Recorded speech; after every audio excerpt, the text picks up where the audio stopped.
Donc, nous venons d'isoler notre première équation. On va faire la même chose avec notre deuxième équation. OK? Donc, on va isoler le y, donc on envoie tout le reste sur l'autre côté. Il me reste donc moins 2y sur ce côté ici. Moins 6x plus 1. Je divise par moins 2. Je divise par moins 2 partout. Je peux donc annuler mon moins 2.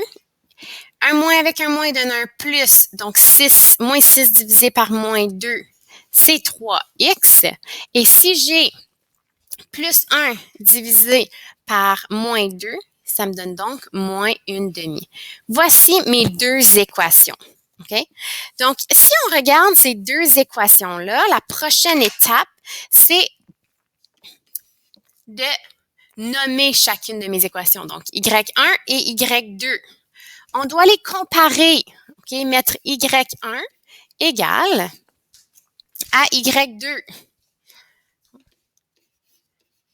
Donc, mon y1, on sait qu'il est égal à 3x moins 8. Et mon y2, on le sait qu'il est égal à 3x moins 1/2. Donc, ici, j'ai remplacé dans mon équation.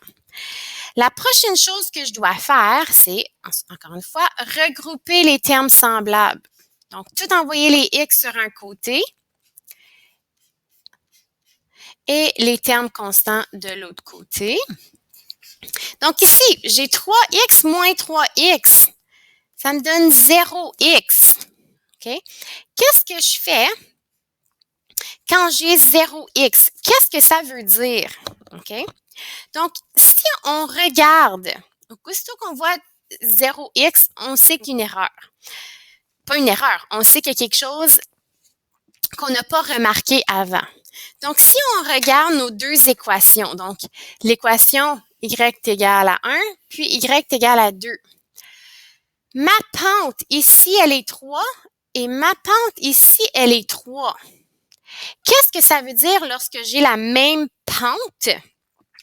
Puis ici, j'ai deux différentes ordonnées à l'origine. Donc, j'ai la même pente,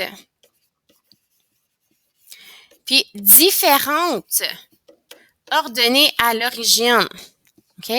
J'ai donc, comme on a vu à 1.1, j'ai donc aucune solution parce que mes droites sont parallèles et distinctes. OK? Donc, voyons voir dans Desmos pour confirmer. Donc, si j'ai mes deux équations sont ici, elles sont parallèles et distinctes, elles vont jamais se rencontrer. Donc, j'ai aucune solution, aucun point d'intersection. Donc, aucun point d'intersection. OK. Et on va s'arrêter là pour la leçon 1.2.